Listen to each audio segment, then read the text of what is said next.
중국하고 지금 패권 전쟁을 하면서 미국한테는 아시아의 가치가 확 높아졌어요. 사우디를 경제 강국으로 또한 군사 강국으로 만들고자 하는 욕심이 있어요. 그래서 이거를 위해서는 사우디로선 중국이 필요한 거예요. 그 시기가 언제인지는 모르지만 위안화의 원유 거래는 저는 개인적으로 가능하다고 봅니다. 달러의 기축통화의 위상은 점점 도전을 받는다고 봐야죠.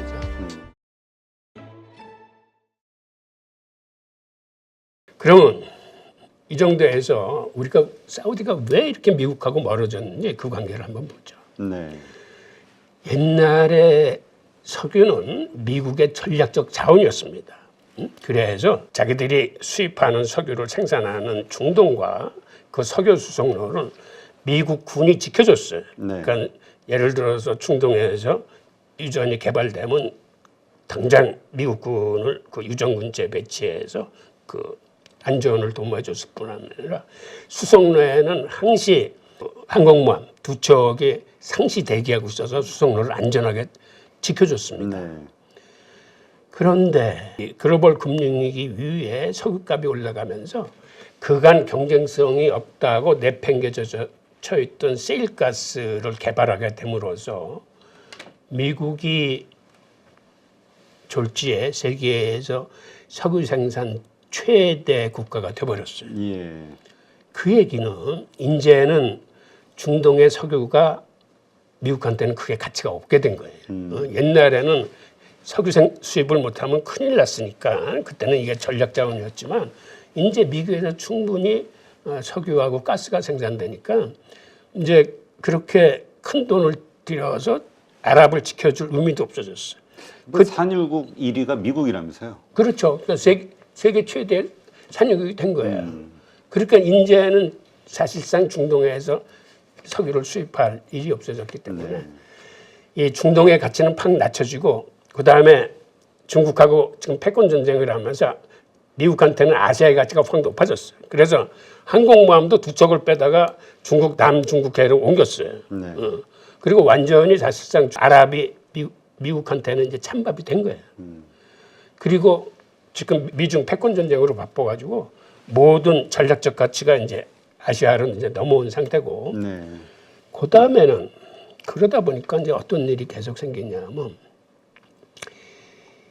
이라크의 그 후세인이 달러를 위안화로 팔겠다라고 발표를 하고 자기 남부 유전의 개발을 중국하고 하겠다라고 선언을 한 적이 있습니다. 그래서 미국이 이라크를 선보기 시작해서 2003년에 이라크 침공을 했습니다. 네. 그때 사실 사우디는 많이 말렸어요. 미국한테. 왜 그러냐면 사우디로서는 사우디와 이란은 앙숙입니다. 종교파도 틀리고 이쪽은 아랍의 맹주고 이쪽은 그 이슬람 혁명을 수출하는 나라인데 이 중간에 이라크가 완충지대 역할을 하고 이라크가 사실은 사우디하고 대신해서 이란하고 싸워주고 막 이랬거든요. 그런데 미국이 침공을 해서 이라크를 허수아비로 만들어 보니까 이제는 완충지대가 없어진 거예요. 예. 그리고 사우디와 이란이 정면으로 서로 대결 상태에 들어간 겁니다. 게다가 이란은 이슬람 혁명을 수출을 합니다. 이 이슬람 혁명을 수출한다는 얘기는 뭐냐면 이슬람의 어떠한 그 교조주의인데 이슬람이라는 이 신앙 체계가 국가 지도 원리가 돼야 된다는 이런 원리예요. 그 얘기는 왕정을 갖고 있는 사우디 같은 데는 이게 아주 그냥 독약 같은 전술이야. 네. 그래서 모든 이슬람 나라들은 이란처럼 이 신정일체 국가, 즉 종교와 정치가 한 몸이 된 이러한 걸로 가야 된다라고 하는 게 이슬람 혁명 수출이에요. 그러다 보니까 사우디를 주변의 나라한테 이 혁명을 전파를 해서 거기에 이 이론에 신봉하는 무장단체들이 생겼어요. 네. 그러니까 그 무장단체들이 이제 사우디 입장에서는 자국의 보안에 그 위협이 되는 세력들이에요. 게다가 2015년 7월에 오바마 정부가 이란과 핵협정을 타결했습니다. 네. 그 얘기는 이란하고 그동안 반목을 가져왔던 핵협정을 타결하면서 이제는 경제 제재까지 해지해 주겠다라고 해서 이제 이란의 원유도 수출할 수 있게 이러한 양국 간의 정상적인 관계로 들어가면서 완전히 사우디가 이제는 미국을 정말 못 믿겠구나. 응? 우리의 적국인 사우디하고 이제는 같은 편이 되겠다고 해가지고 이제 굉장한 불신감을 이제 느끼게 되는 거죠. 네. 그 다음에 이란의 혁명 수출로 그 이라크에는 시아파 무장단체와 민병대가 생기고 시리아에는 아사드 정권을 지원하고 레바논에는 헤즈볼라를 지원하고 이란이 예멘의 후티 반군을 지원합니다. 그러다 보니까 이들 세력들이 최사우디의 그 위협 세력인데 그 중에서도 특히 후티 반군이 사우디 바로 밑에 있는 예멘의 수도를 점령해 버렸어요. 그래서 이대로 놔둬서는 안 되겠다 해서 사우디가 주도하는 연합군이 2015년 3월 2일에 내전에 개입해서 지금 예멘에서 싸우고 있습니다. 그러니까 한마디로 이 전쟁은 예멘 내의 내전이 아니고 사실상 사우디와 이란의 대리전이에요. 그렇게 되네요. 그래서 지금 벌써 전쟁이 7년 넘게 이어져 오는데 사망자만 13몇 명 이상이 발생했고 난민의 숫자만 300만 명 이상이 발생을 했습니다. 그러니까 지금 이란이 사우디를 사방에서 이렇게 포위해서 지금 공격하는 이러한 형국에 처한 거예요. 그러니까 사실은 사우디로서는 급한 거예요. 그런데 미국이 동맹이라면서 이걸 도와줄 생각은 안 하고 오히려 이란 편에 쓰는 양상을 보니까 사우디로서는 이제 미국을 믿지 못하게 되는 거죠. 게다가 미국이 2018년에 중국 트럼프가 중동 폄하 발언을 많이 하면서 이제 그 가치 없는 지역에서 우리 군부대나 패트리어트 미사일을 철수하겠다고 얘기를 했는데 정말 철수를 해버렸어. 2018년에 바레인하고 쿠웨이트, 설마 했는데. 요르단에서. 그 다음에 2019년에는 사우디 석유 생산 두 곳에 이란의 무인 항공기가 쏜 순항 미사일 공격이 있었어요. 그런데 여기에 미국이 특별하게 대응을 안 하는 거야. 옛날 같았으면 지금도 사우디의 그 유전에는 미군들이 한 3,000명 들어와 있어요. 사우디에. 사우디와 미국은 아직까지는 동맹 관계예요. 그렇죠. 그런데 그 동맹이 공격을 받았는데 대응을 안 하는 거야. 그러니까 이제는 사우디가 정말 믿지 못하는 거지. 이제 미국 믿으면 안 되겠다. 게다가 2020년에는 트럼프가 위협까지 했어. 그러니까 석유 전쟁 멈추지 않으면 주둔 미군 3,000명 빼겠다라고 사우디에. 즉 석유 전쟁은 뭐냐면 원유 생산량 줄이지 않으면 감산해라. 예. 그런데 그 이후 실제로 트럼프가 사우디에 설치됐던 패트리어트 미사일 부대를 철수합니다. 사우디에서조차. 그렇지 않아도 미군이 아프가니스탄에서 그렇게 급히 철수하는 걸 보고 걸프 그 산유국들이 다 불안한 시선으로 미국을 보고 있었는데 실제로 하는 행동이 하나하나 완전히 발을 빼는 행동을 하니까 그리고 이 다음에 벌어진 게 반 사우디계 그 저널리스트를 암살한 사건 아닙니까? 근데 그때도 트럼프는 사실상 모른 척 해줬는데 이 바이든이 나서서 그 문제를 집요하게 공격하기 시작해서 이제는 바이든하고 빈살만하고 개인적인 앙금까지 생겼어요. 그러다가 지난 7월에 인플레이션을 잡자고 급하니까 바이든이 모든 자존심 다 내려놓고 이제 찾아갔잖아요. 좀 도와달라고. 그때 냉대를 했어요. 우리가 잘 알다시피. 역전이 됐네요, 상황이. 그래서 미국 의회가 특히 괘씸하게 생각했어. 야, 그래도 우리 대통령이 가서 그렇게 도와달라고 한 건데 그걸 그렇게 면전에서 박대를 해. 그래서 미국 의회는 차제에 사우디에서 미군하고 미사일 방어체계 철수시키자는 법안 발의를 준비하고 있습니다. 그래서 나름대로 미국 의회가 사우디에 대한 그 보복에 나섰어요. 그러니까 이런저런 이유로 해서 사우디하고 미국은 사실상 마음이 많이 떠난 상태예요. 요번에 바이든이 7월 달에 빈살만하고 회담하면서도 미국 언론을 의식해서 인권 문제를 또 꺼냈어. 그때 빈살만이 아주 세차게 반격했어요. 무슨 얘기냐면 미국이 아부그라브 교도소에서 그 가혹행위 한 거는 전혀 자국 내에서 문제 삼지 않고 그다음에 이스라엘에서 취재하던 팔레스타인계 미국 언론인 시린 아클레 기자가 있었는데 네. 이 사람이 취재 중에 총탄을 맞고 이제 사망을 합니다. 그런데 그 피격 사건이 보니까 이스라엘 측에서 사격한 거라는 그러한 얘기들이 아주 광범위하게 퍼지고 있습니다. 그러니까는 그렇게 이스라엘에서 피격당한 언론인에 대해서는 미국이 한마디도 안 하면서 너는 사우디계 그 언론인이 그 살해된 것만 가지고 그렇게 집요하게 파고드느냐. 즉 못 묻은 개가 겨묻은 개를 나무라는 식이다라고 아주 공개석상에서 반격을 했어요. 네. 하여튼 미국 연방법원은 차제의 이 자말 카시큐지 암살 배우로 그간 지목되었던 빈살만 왕세자에 대해서는 공식적으로 면책 특권을 인정하고 관련 소송을 각하해 버렸습니다. 그 지난 12월 달에. 그래서 지금과 같은 상황을 이제 어떻게 봐야 되느냐라는 데 대한 여러 얘기들이 있는데 하나는 사우디가 완전히 이제 마음이 돌아섰다. 그다음에 그 브릭스의 참여 의사까지 밝힌 걸 보면은 이제는 강을 건넌 거 아니냐라고 보는 시각이 있는가 하면 또 다른 시각은 사우디가 그렇게 미국과의 동맹 관계도 무시하고 그다음에 미국 달러에 도전했다 그간 당한 그 후세인이나 이러한 경우를 잘 알고 있는데 그렇게 쉽게 함부로 행동을 하겠느냐.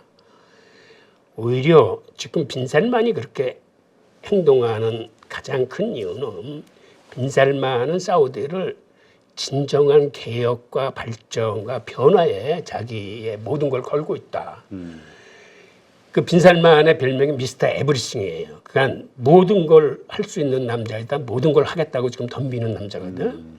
그래서 비전 2030에 보면 그러한 제조업이나 뭐 문화 이런 것만 있는 게 아니고 거기에 과거의 사우디의 악습을 철폐하겠다는 사항들이 나옵니다. 우선 여성의 운전을 허용해.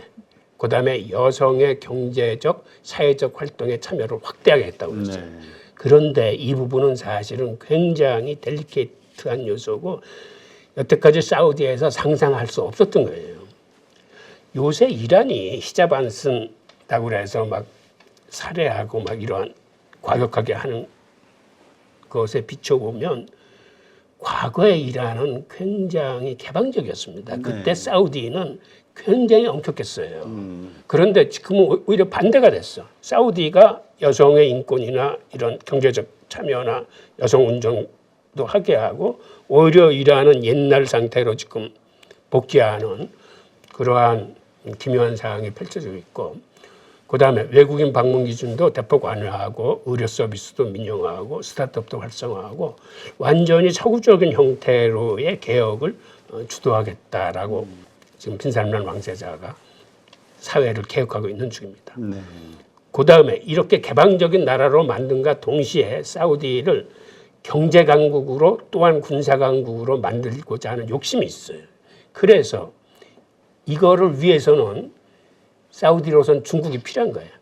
이제 그렇죠. 미국이 사우디를 군사 강국으로 만들어줄 리가 없잖아. 그렇죠. 그간 있는 패트리얼 미사일 부대도 다 빼가는 통에. 그렇죠. 그러니까 이를 위해서는 사우디의 선택은 중국과 러시아 그리고 한국과 같은 나라하고 관계를 강화해서 미국을 대체하기보다는 어떤 사우디를 강대국으로 만들기 위해서 필요한 나라들이 되는 거예요. 중국과 러시아나 한국이. 그러니까 이용하겠다 이거죠, 각각. 그렇죠. 이번에 일본도 패싱하고 한국에 와서 이렇게 했을 정도로 사우디가 보기에는 이제 이 나라들이 필요한 거야. 자기들 경제 건설하고 군사력 확보를 위해서. 이런 맥락에서 시 주석의 사우디 방문을 둘러싼 정황이 이제 미국이 더 이상 세계 경찰의 역할을 안 하니까, 그리고 앞으로는 신냉전이라는 다극화 세계가 점점 다가오고 있으니까 이러한 세계에 대비하면서 어떻게 보면 양쪽을 자기 편의에서 활용하겠다. 그러한 걸로 이제 해석이 됩니다. 그렇군요. 그리고 이번에 경제 다각화뿐만 아니라 이제 핵 프로그램 개발, 그 다음에 방위산업 구축 이런 굵직굵직한 요소들을 중국과 다 협의를 했는데, 그래서 사우디는 자기들이 목표하는 비전 2030을 이루기 위해서는 중국의 기술뿐 아니라 투자도 지금 필요한 상황이에요. 그리고 실제로 중국과 사우디는 서로 간의 가장 큰 무역 상대국입니다. 네. 그러니까 사우디가 중국에 대한 수출액이 2021년 같은 경우 540억 달러가 넘었고 양국 간 무역이 800억 달러인데 이게 점점 더 이제 늘어나는 추세에 있고요. 그러니까 지금 사우디는 자국 내에 미군이 3,000명 정도 배치되어 있고 미국과는 동맹 관계가 있으니까 이를 견지하면서 경제적으로 군사적으로 중국과 밀착되겠다는 건데 그 밀착 관계에 있어서는 미국 눈치 보지 않고 당당히 구축해 나가겠다라는 게 이 젊은 왕대사의 어떤 뜻이자 나름대로 젊은이의 기백인 것 같아. 그러니까 문제는 향후 미국이 어떻게 대응할 것이냐. 그러니까 이번에 공동선언문에 어쨌든 위안화 그 결제 이건 빠졌기 때문에 전부 이거 하면 어떻게 하냐 관심이 쭉 갔다가 에이 거봐 역시 못하잖아, 미국 눈치에 안 볼 수가 없지, 이런 식으로 마무리가 되는 것 같은데, 또 한쪽에서는 뭔가 이면으로 뭔가 서로 이게 합의된 게 있지는 않을까 이런 또 의심하는 쪽도 있어요. 그거 있을 수 있어요. 그러니까 이번에는 이제 공개된 내용이고 공개되지 않은 내용들이 있을 겁니다. 그러니까 예를 들어서 이런 거예요. 사우디 입장에서는 야 우리가 먼저 위안화 거래는 못해, 알잖아. 그러다가 당한 사람도 나 죽어 빈살만. 그러니까 이거를 이니셔티브를 중국이 하고 중국이 먼저 이렇게 강력하게 유도를 하고 이거를 하지 않으면 안 될 상황으로 니네들이 여건이나 조건을 만들어줘야 돼라고 얘기했을 공산이 커요. 그래서 마지막으로 그렇다면 위안화의 원유 거래가 가능할지를 한번 살펴보겠습니다. 네.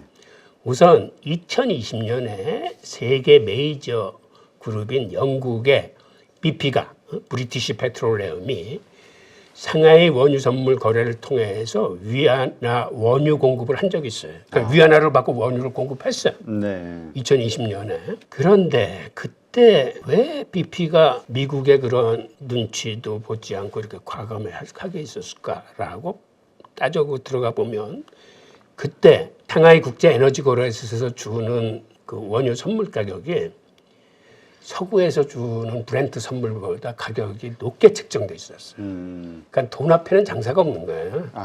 위안화라면 수익이 더 커지는데. 네.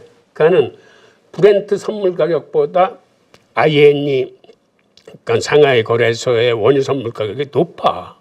그럼 돈 많이 주겠다는 데다 파는 거지. 그렇죠. 네. 그래서 이때 그렇게 한 적이 있어요. 그리고 이제 경고 받았겠죠? 받았겠지. 그걸 미국이 가만두지는 않았겠지만 하여튼 사전에 파악을 못했든지 하여튼 그래도 팔았어. 그런데 그 상하이의 그 원유선물 거래소의 글로벌 시장 점유율이 한 10%까지 높아졌습니다. 이 이후에. 그다음에 그런데 그렇다면 앞으로도 상하이 원유선물 거래소의 가격을 브렌트 선물보다 조금 높여주면 사실 이 거래가 가능한 거예요. 이제 그 많은 석유 산유국 중에서 나 미국 눈치 보지 않고 저쪽 돈 많이 주는데 팔래? 라고 팔면 팔리는 거예요. 그래서 여기가 제가 보기엔 중국이 이 작전을 쓸 확률이 큰 것 같아요. 왜 그러냐? 뭐 그렇게 추론하는 사유는 바로 근거래에서 중국이 그렇게 합니다. 그래서 지금 미국과 중국의 금싸움 현황을 한번 보겠습니다. 2008년도 글로벌 금융위기를 맞자 중국하고 인도, 러시아는 미국 국채를 줄이고 그때서부터는 금을 굉장히 많이 수입하기 시작합니다. 그래서 지금 세계적인 추세가 세계 중앙은행들의 외환 보유고에서 미국 국채는 계속 줄어들고 있어요. 이게 지난 20년 전에는 비중이 73%였는데 지난해에는 58%까지 떨어졌어요. 이렇게 줄어드는 거를 그럼 뭘로 대체하느냐 하면 그게 금하고 재산국 통화인데 그 중에서 위안화가 이제 차지하는 비중이 점점 높아지고 있어요. 그 다음에 그간은 금값을 어느 나라가 주도했냐면 과거에는 런던 현물 시장이 금값을 주도했습니다. 그런데 지금은 미국의 선물 시장이 금값을 주도해요. 그리고 사실은 2008년 이후에 달러가 14년 사이에 10배 이상 발행이 됐어요. 그런데 이렇게 많은 통화가 발행이 되면 사실은 대체 자산인 금값이 올라야 돼. 그런데 금값이 못 오르는 이유는 미국 정부가 직간접으로 미국 선물 시장에 규제를 많이 하기 때문입니다. 네. 왜 그러냐면 금값이 오른다는 건 달러에 대한 불신을 의미하기 때문에 미국 그렇죠. 정부로서는 어떻게 하든지 금값이 오르지 못하도록 시장 개입을 많이 해요. 그러니까 개시증급은 유지증급은 이런 거를 수시로 올리게 만들고 레버리지를 축소하게 만들어서 하여튼 금값이 조금 찔려고만 하면 위에서 때리는 거예요. 그래서 지금 금값이 이렇게 낮은데 과연 이거를 미국이 언제까지 할 수 있겠느냐? 그건 퀘스천이에요. 왜 그러냐면 중국이 금을 관리하는 4대 정책이 있습니다. 그게 무슨 정책이냐면 중국이 세계 최대의 금 생산 국가예요. 그런데 자기네 나라에서 생산되는 금의 전량은 인민은행 산하의 금거래소만을 통해서 팔아야 돼. 그거는 중국의 인민은행이 다 관리하고 추적하겠다는 거예요. 그리고 원칙적으로 금 수출을 금지하고 있습니다. 중국이. 그리고 또한 상하이 금 선물 시장의 가격을 항상 미국 선물 시장보다 살짝 높게 설정을 해놔. 그래서 오히려 거기서 거래되는 게 중국 내에 있는 사람들로서는 더 이익이야. 그걸 갖고 나와서 해외에서 이렇게 팔려고 들면 중국보다 가격을 덜 받아. 네. 그러니까 원칙적으로 금 수출을 금지해 놓은 데다가 그 선물 시장 가격도 미국보다 살짝 높게 설정해 놨기 때문에 금이 빠져나갈 일이 없고 그래서 중국 정부는 그 금을 인민은행 외환보유고에 갖고 있지 않고 이거를 민간 사이트에서 쫙 갖고 있게 합니다. 그래서 그렇게 가장 많이 수입을 하고 가장 많이 생산하고 가장 거래가 많이 되는데도 가격을 미국보다 높게 형성시킴으로써 원천적으로 금의 외부 유출을 막고 있어요. 이런 식으로 가면 중국과 인도의 러시아 보유 금이 이제는 미국이 보유한 금보다 이제 훨씬 많게 되거든요. 그러면 앞으로 무슨 일이 일어날까요? 만약 금 시장에서 이제는 실력으로 미국이 금 가격을 주도하지 못하게 되면 조건이 중국으로 넘어오면 사실 금 가격은 폭등할 수 있어요. 하여튼 이런 요소를 보고 또 하나는 지금 잠깐 그 부분에서 그러니까 지금 미국 가장 큰 거래가 많은 거래가 있는 게 이제 미국 선물 거래소고 금. 미국의 입장은 달러 패권을 유지하기 위해서라도 이 금값이 오르는 걸 막을 수밖에 없기 때문에 여러 가지 정책들로 그렇게 만들어 가고 있는데 이게 중국의 거래소가 활성화됐을 땐 중국에서 올려버리면 의도가 됐든 아니면 뭐 풀어서 이게 금값이 올라가면 미국도 막을 수는 없다. 아니 미국이 그들이 표면적으로 얘기하는 거는 자기네들이 금을 8,300톤 갖고 있다라고 얘기를 해요. 네. 그거는 옛날부터 8,300톤이야. 그놈의 금은 줄지도 않고 좀 보여달라 그러면 안 보여주죠. 안 보여주고 그러면서 선물 시장으로 안 되면 현물 시장에서도 그냥 몇백 톤씩 금을 팔아요. 그래서 시장을 억눌러. 그런데 과연 언제까지 이렇게 미국 주도로 금가격을 억누를지는 이게 미지수라는 거죠. 그건 중국, 러시아, 인도가 지금처럼 막 사재기를 하고 나중에 이제 실력으로 이제 한번 붙자라는 시기가 와서 실제로 금이 시장 가격에서 형성이 되면 금 가격이 그간 억눌려 왔던 가격이 한꺼번에 이제 폭발할 수 있다는 거죠. 알겠습니다. 그리고 이 그래프는 각국 중앙은행이 지금 작년 상반기에 줄인 금액인데 이게 굉장히 많이 줄고 있고 이거는 지금 세계적인 이제 추세입니다. 그래서 아까 말씀드렸던 지금 이게 그 외환보유고 중에서 네. 20년 전에는 세계 중앙은행의 외환보유 중에 73%가 미국 국채였었는데 지금 이게 59%로 줄어들고 있고 이 빈자리들을 이제 다른 통화들이 이제 차고 올라가는 겁니다. 그리고 이게 각국 중앙은행이 갖고 있는 외환보유고 중에 큰 비중인데 이게 선진국일수록 엄청나게 높아요. 아, 그러네요. 독일 74%, 이탈리아 69%, 프랑스 63%, 네덜란드 70%도 선진국일수록 금을 선호해. 그러니까 미국 국채를 선호하지 않아요. 그리고 요번에 EU가 또 어떤 걸 압류하겠다고 했냐면 소련에 지금 차압되어 있는 외환보유고를 차압을 해서 그거를 그 우크라이나 전쟁 복구 사업으로 쓰겠다라고 EU 집회위원장이 발표를 했거든요. 네. 그런데 제가 보기에 이거는 득보다는 실이 많아요. 왜 그러냐면 앞으로 이런 식으로 마음에 안 드는 국가가 있으면 그 나라의 외환보유고를 찾아가지 못하게 차단시킬 뿐만 아니라 이런 식으로 아예 압류를 하면 차압을 하면 이제는 반미, 반서구 뿐만 아니라 심지어는 우방국들조차 미국이나 유럽과 엇나가면 언제 자기네들도 이런 걸 당할지 모르기 때문에 이 사람들이 외환보유고에 이제는 미국이나 EU 국채를 쌓아놓지 않으려고 들 겁니다. 네. 오히려 대신해서 위안화 국채나 금이나 제3국 국채나 뭐 심지어는 비트코인이나 이런 식으로 굉장히 다변화하려고 들 거거든요. 그러니까 이거는 그냥 한마디로 좀 근시안적인 대책인 것 같아요. 그러니까 스위프트 시스템에서 이란을 차단시킴으로 해서 러시아와 중국의 결제 시스템을 새로 만들고 그들끼리 거래하게 만들었잖아요. 그렇죠. 그러니까 이런 게 달러 기축통화가 점점 다각화되면서 힘을 잃어가는 건데 이것도 마찬가지라고 보여져.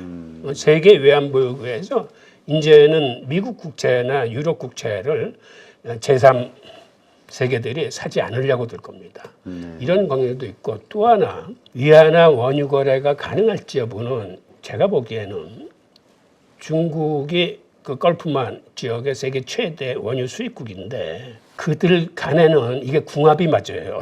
어떤 의미에서 궁합이 맞냐면 걸프만 국가에서 나는 것을 대표해서 이제 두바이유라고 부르는데 두바이유가 우선 가격도 제일 비쌀 뿐만 아니라 지리적으로 우선 가까워. 네. 중국하고 이 걸프만이. 그러니까 가격 싸겠다, 수송비 적게 들겠다. 그 다음에 이쪽에 석유 품질이 제일 안 좋습니다. 무슨 얘기냐면 황화물함이 제일 많아. 그래서 이쪽을 중진류라고 부르는데 중진류의 수입이 많은 게 아시아존이에요. 왜 그러냐면 한국을 비롯한 중국의 정제시설이 잘 발달돼 있어. 그래서 이걸 들여다가 우리는 제대로 정제를 해서 쓸 수 있어요. 그래서 상하이 에너지 선물 거래소가 이거를 선물로 거래를 유도하면 가능성이 있는 게 이 두바이유는 사실은 별로 질이 좋지 않아서 대부분 현물 거래로 팔려요. 그런데 선물 거래로 팔린다는 건 앞으로 사갈 것까지 미리 예약이 된다는 거기 때문에 그렇죠. 이게 걸프 국가로서는 안정적인 원유 공급을 할 수 있는 걸 의미해요. 게다가 정말 포인트는 중국이 일시적으로 상하이 원유 거래 가격을 브렌트유보다 높여놓은 거야. 두바이유에 대해서. 네, 두바이유에 대해서. 그러면 그쪽의 가격이 높아지면 이 동네 속성상 그쪽으로 팝니다. 제가 보기엔. 그리고 그렇죠. 중국이 그걸 시도할 수 있어요. 금에서 그렇게 하고 있는 걸로 미루어 봐서 이제는 자기네들이 원유 거래도 위안화 쪽으로 이제 넓혀야 되겠다 그러면 중국이 저는 그걸 시도할 수 있을 거라고 봐요. 그래서 그 시기가 언제인지는 모르지만 위안화의 원유 거래는 저는 개인적으로 가능하다고 보고 있습니다. 그렇군요. 그러한 것들이 사실 단순하게 보면 그냥 위안화로 결제하는 건데 이게 크게 봤을 때는 달러 패권의 엄청난 그럼요. 도전이고 또 흔들리는 현상이 벌어지는 거잖아요. 아, 그렇다면 달러의 가치는 어떻게 될까? 점점 하락 쪽으로 갈 것이냐. 왜냐하면 안전자산은 아니지만 위험한 상황이 벌어지면 달러 가치는 폭등하잖아요. 어떻게 될 것인가? 이것도 참 우리가 지켜봐야 되는 대목이군요. 예, 근데 궁극적으로 이제는 기축통화가 이제 다각화되고 분산화되니까는 길게 보면은 달러의 기축통화의 위상은 점점 도전을 받는다고 봐야죠. 점점 뭐 도전을 받는다는 얘기는 가치가 떨어질 수 있다는 얘기로 예. 이해를 하면 되겠군요. 네. 아, 지금 우리가 뉴스에서만 보면서 사우디아라비아와 빈살만 그리고 바이든과 미국 뭔가 문제가 있는 것 같고 이게 그냥 단순한 어떤 서운함에 그냥 우리 일시적인 반항 정도 이렇게 생각을 했는데 여러 가지 전략이라든가 뒤에 숨어져 있는 내용들을 보면은 아, 이게 큰 그림에서 뭔가 자국의 이익을 위한 뭔가 진행이 되는 거 아닌가라는 생각이 들기도 하네요. 예. 그것이 결국은 또 세계에 엄청난 또 파급을 영향을 또 줄 수도 있고요. 네. 하여튼 이 부분을 우리 가족분들도 계속해서 세계 뉴스를 좀 보면서 어떤 그 일들이 또 추가가 되는지 이거에 따라 또 거시경제가 확 바뀔 수가 있겠네요. 네. 알겠습니다. 오늘도 이렇게 좋은 인사이트 함께 해주신 홍익희 교수님 감사드립니다. 예, 고맙습니다.